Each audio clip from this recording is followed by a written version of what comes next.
Hello and welcome to my kitchen. I'm one half of the Hassall, the other half is gainfully employed today. So I thought we might do some cooking. As you would know if you'd seen some of my other videos, I can't have gluten, so I thought why not put some of my gluten-free recipes out there on the internet. My secret isn't usually to search for a gluten-free recipe, is to find a normal recipe and adapt it to be gluten-free. So today we're going to be making banana bread from the Tanya Burr Bakes book, but with a gluten-free twist.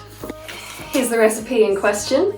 It uses plain flour normally, so we're just gonna switch that to be gluten-free flour. And I think that's pretty much the only change for this one. Some of the other recipes, there's a few more substitutes that I have to do, but this one is the quarantine classic, the banana bread, and I've been making it basically every week that we've been social distancing and locking down and all that kind of thing. It's just so good, you know? A little slice of that to start off your day, and then you can worry about what to eat properly later on. Okay, first things first, you're going to need some slightly brown bananas, perfectly ripe, ready to go. And we need 350 grams of these, so just get out your scales. And pop bananas in there until there's about 350 grams. I don't worry about getting it exact. As long as it's fairly close to 350, that'll be good enough. A thing I find when you're substituting out gluten-free flour anyway is sometimes you need to kind of try and make it look like the original recipe looks. So that might mean you need more liquid or more flour. You need to get it to the right consistency, otherwise it's not going to cook properly.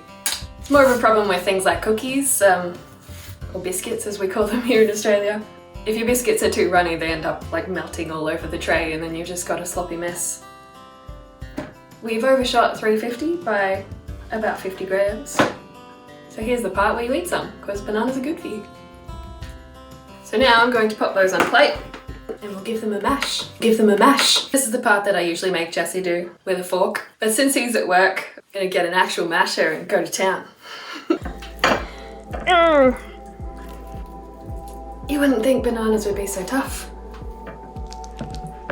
Now that it's nice and gooey, it's time to put that to the side. Okay, now it's time to get to some of the wet ingredients.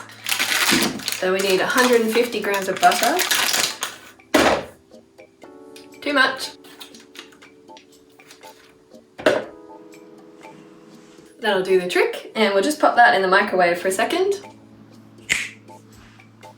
Okay, now that that's nice and soft, we need some brown sugar. Need some of your brown sugar. Every time. 160 grams of brown sugar going in. Now we start with the noisy stuff.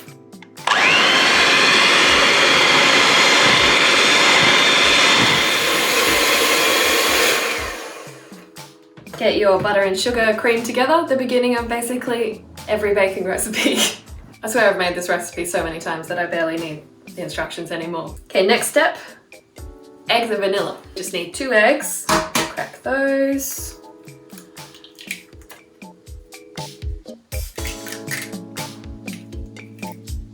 Then we'll pop in a bit of vanilla. 1 teaspoon of vanilla. Does everyone else just do the vanilla trick where they pour a bit in and have a guess? Then we're just gonna mix this again.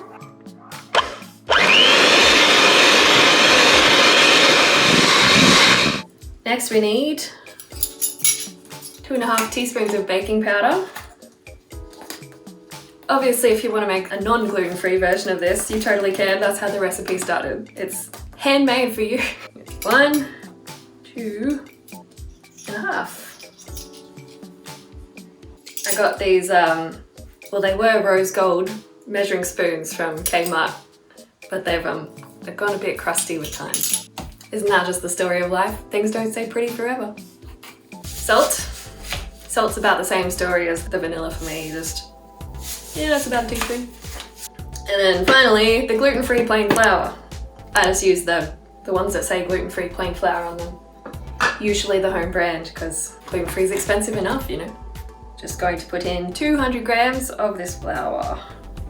Then we just mix all that together. I like to mix the flour in a little bit with my beaters before I turn them on so that I don't spray flour everywhere. I've had too many cleanup jobs because of that. So that's all mixed in. Now for the final ingredient, the banana. Oh, while you remember, probably should have done this at the start, preheat your oven. So the oven's supposed to be set at 170 degrees. I find my oven really hot, so I always go more like 150. But judge by what you know about your oven. Here we go, in goes the banana.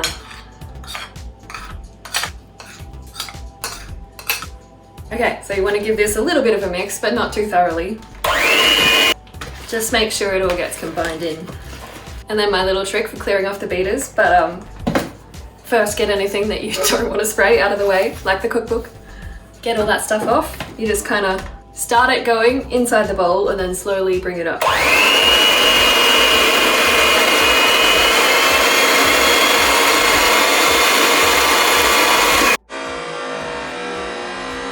Ta-da! It flicks off a little bit, so if you're a clean freak, maybe don't do it. But I find it's the easiest way to get most of the stuff off the beaters, and then you're not washing it down the sink or putting it in the bin or whatever. We're done with that, so we'll get that out of the way. I just don't have any bench space anywhere but here really, so I end up having to go with an extension cord over here. So it's a saga, but it's easier than spraying everything over there with flour and other cooking things as you go, so small inconvenience for a greater convenience. So now you need a loaf pan. This one's actually quite a large one, but I'm sure if you had a smaller one, it would do the job. And we're going to use some baking paper. Now here's my little baking paper trick. If you push all this down into the corners like this, kind of push it into the corners and try and mark it out, and then you put it back out, grab some scissors, and cut into where your little corner marks are. Then you can get the baking paper into the pan much easier. See how it kind of just folds in where the cuts are?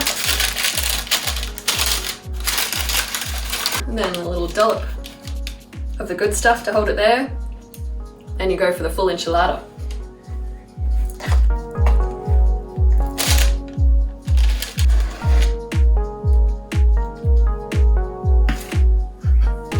And then you just want to make sure that you push it into the far corners of the pan. Stroke that banana bread. And when you're done, you can lick the spoon. And the bowl for that matter. You can obviously lick the beaters too. That's a good old family tradition for the kids to do, but last time I tried it, I hurt my tongue. Apparently it requires a lot of tongue stretches to lick a beater, so the sentences you never thought you'd be saying on YouTube. Okay, so this goes in the oven for 40 to 50 minutes. Usually I put it in for about 20 and then flip it because once again my oven is temperamental. You might not have to do that, but you can do it if you like. And then leave it till about 40 and start checking it around then to make sure that you're not going to burn it to a crisp. So we'll come back in about 40 minutes.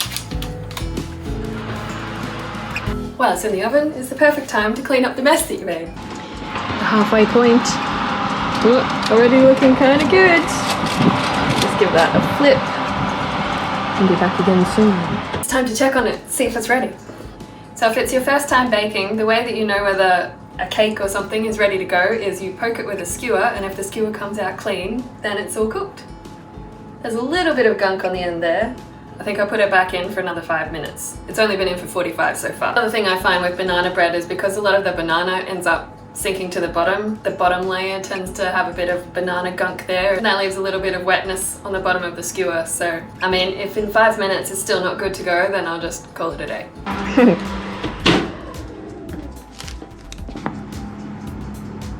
Okay, so we're just gonna grab this, pull it out, stick it on the tray, roll it out.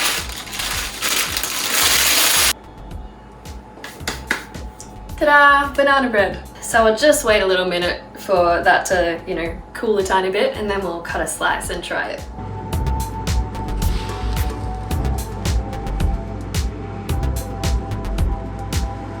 My favourite serving suggestion for this is just keep it in the fridge, and every morning cut a slice, put it in a sandwich press. If you like butter, put some butter on top and eat it that way. The Australian toasted banana bread. It's so good fresh out of the oven that you can't resist to have a piece though. See, who says gluten-free has to be dry and yuck? Delicious. So if you liked today's cooking video, feel free to subscribe and like and leave a comment. Tell me if you make it yourself and how it goes. I might get Jessie to help me with the next one. What do you think? So Jessie and I like to travel, and we would love to be doing that right now, but we can't, so I don't know. What do you think? Should we do some more cooking videos? If you like it, let us know. Okay, that's it for today. See you in the next one. P.S. Don't forget to turn off your oven, kids. Very important.